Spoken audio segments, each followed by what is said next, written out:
नमस्कार साथियों, आशा की विजय चैनल में आपका स्वागत है। साथियों, काफ़ी समय से आप लोगों की भारी डिमांड आ रही थी कि मैं गौ कृपा अमृतम कैसे बनाती हूँ, किस तरीके से अपने पेड़ पौधों में देती हूँ, क्या मात्रा रखती हूँ। तो आज की वीडियो में डिटेल से यही सब बातें जानेंगे।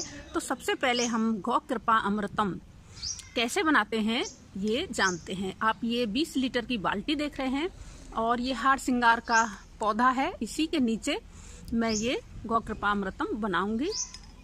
तो इसके लिए हमें चाहिए लगभग 50 से 100 ग्राम छाछ और उतना ही गुड़ और गौ कृपा अमृतम का मदर कल्चर। तो हम इसमें से लगभग 50 ग्राम गुड़ इस 20 लीटर की बाल्टी में डाल देंगे।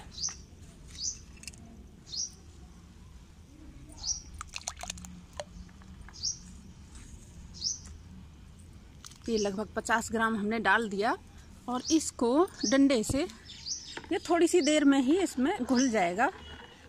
ये देखिए घुलना शुरू हो गया, कलर चेंज हो गया।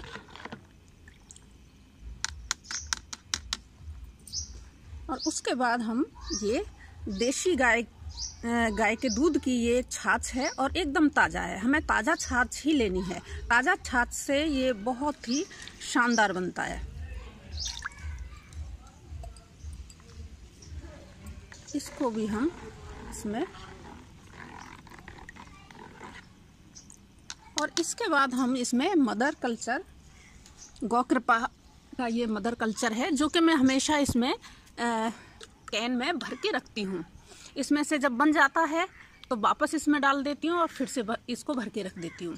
ये सुरक्षित रहता है, कोई लेने आते हैं तो उनको भी मैं दे देती हूँ।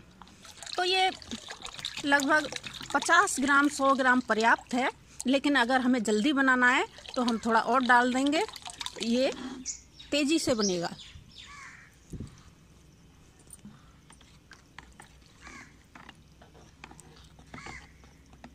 साथियों, गौ कृपा अमृतम एक बैक्टीरिया कल्चर है और पेड़ पौधों के लिए बहुत ही शानदार चीज़ है। साथियों, आज 5 दिन पूरे हो चुके हैं और छठा दिन है। तो हम देखते हैं कि यहाँ पर क्या हलचल हो रही है। गौ कृपा अमृतम साथियों 1 सप्ताह के अंदर तैयार हो जाता है। तो देखिए इसने क्रीम कलर ले लिया है। ये आपको कैमरे में कुछ ज़्यादा साफ दिखाई नहीं दे रहा, लेकिन ये क्रीम कलर इसका आ चुका है। ये देखिए,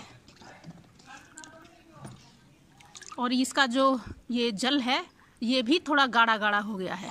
पहले ये एकदम से पतला था, लेकिन अब ये गाढ़ा गाढ़ा हो गया है।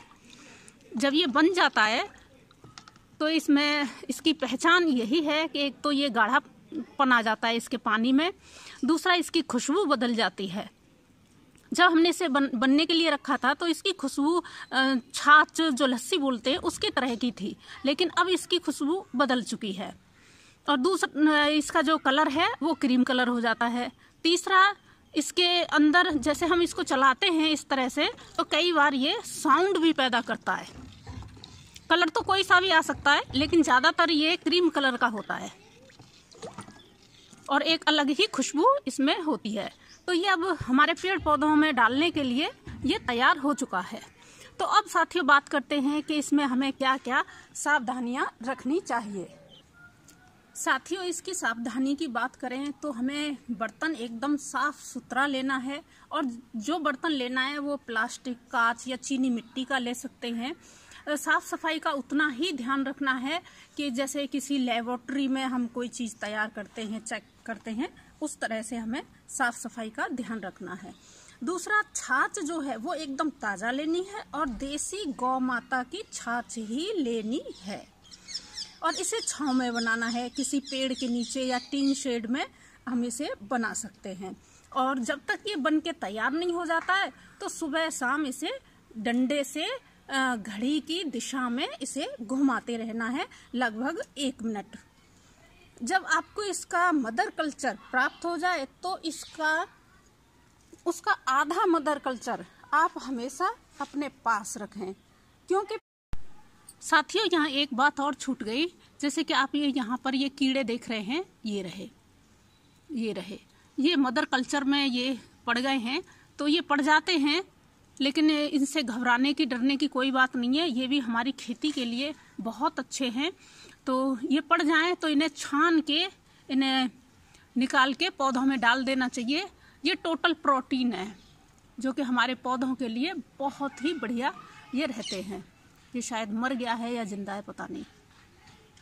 और एक और इसके ऊपर सफ़ेद सफ़ेद कलर की चादर भी बन जाती है कई बार, तो उससे भी ना घबराएं, वो भी नाइट्रोजन है। टोटली बहुत ही अच्छा है हमारे पेड़ पौधों के लिए। अगर साथियों, जब मुझे गौ कृपा अमृतम क्यारियों में देना होता है, ये देखिए, तो ये पानी चल रहा है और इस पानी के साथ ही मैं गौ कृपा अमृतम को बहा देती हूँ। और ये क्यारी लगभग 4x4 की होगी और ये लगभग 7-8 लीटर ये गौ कृपा अमृतम होगा। ये को कुछ कम ज़्यादा हो तो कोई नुकसान नहीं करता। तो इस तरह से पानी के साथ मैं इसे बहा देती हूँ।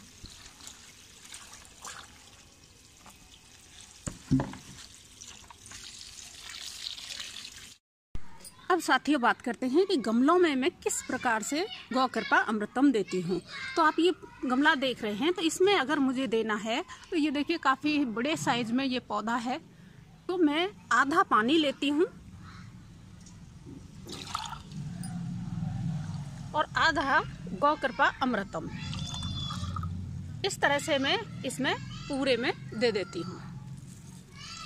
जितनी भी इसको नीड है पानी की तरह मैं इसमें इतने साइज के और इतने बड़े बड़े गमलों में मैं दे देती हूँ। और हर तीसरे दिन से मैं गौ कृपा अमृतम देती हूँ, मल्च करके रखती हूँ। बस इसके अलावा कुछ भी पेड़ पौधों में नहीं देती हूँ। और देखिए कितने हेल्दी ये पेड़ पौधे हो रहे हैं। और छोटे गमलों में अगर हमें, छोटे पौधों में अगर हमें गौ कृपा अमृतम देना है तो पौधे की साइज़ के हिसाब से देना चाहिए।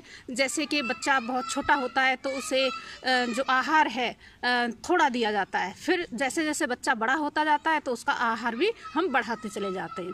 तो इस तरह के पौधों में मैं थोड़ा सा गौ कृपा अमृतम दे देती हूँ, बाकी पानी।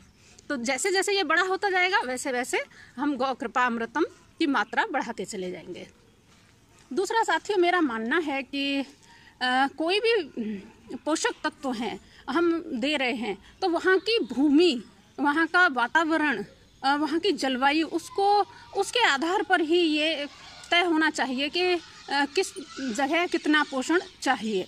तो ये आप वहाँ देख लें। हो सकता है कि आपको इतने गौ कृपा अमृतम की ज़रूरत ना पड़े, आपके पौधों को कम ज़रूरत पड़े। तो आप ये चेक करके तभी आप पौधों को अपने दे सकते हैं, वो ज़्यादा सही रहेगा। तो साथियों, ये तो पेड़ पौधों की बात रही।